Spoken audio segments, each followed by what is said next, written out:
Small business owners, what is our conclusion about using Kaizen for business?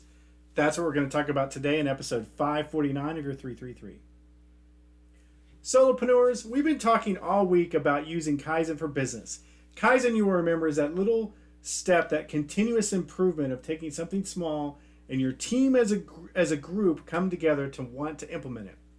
It's that concept of taking small tweaks to big peaks. Just 1% better, that little bitty thing that you do that makes it better. So having studied this all week, talked about it all week, what are some of the conclusion thoughts?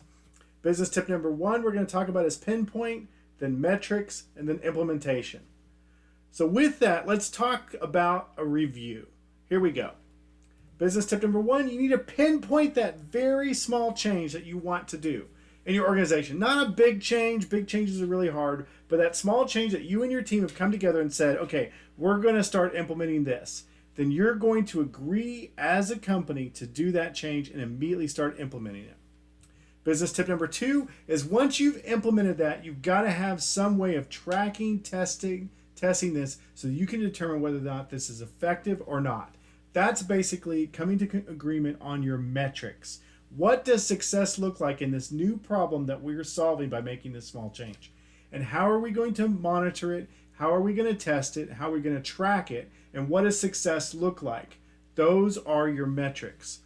Business tip number 3, once you figure it out, you have your test, your time frame, your group that's done it, and you determine it works, you're going to either repeat the process and tweak it to make it better, or you're just flat going to call it done and implement it.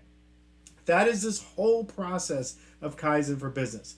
Constantly improving. Constantly finding and pinpointing the problem you want to change. Having your metrics that you want to test and be able to determine success from it. And then implementing that change. And then doing this process over and over and over. Too many times as small business owners, we get caught up in trying to do big things. We get caught up in not having enough ideas, but really it's the small little tweaks that we can do that make a huge difference in running our organization and, more importantly, solving problems. This is obviously easier when you involve your staff, but you, the business owner, sometimes it's just you, the solopreneur, and you should implement the same process of doing constant process improvements. That's what I'm learning today. Anything I learn, I throw the fence to you, because I want you guys to take it to a whole nother level. I want you guys to implement Kaizen for business, and I want you guys to be awesome. Now go back to sleep.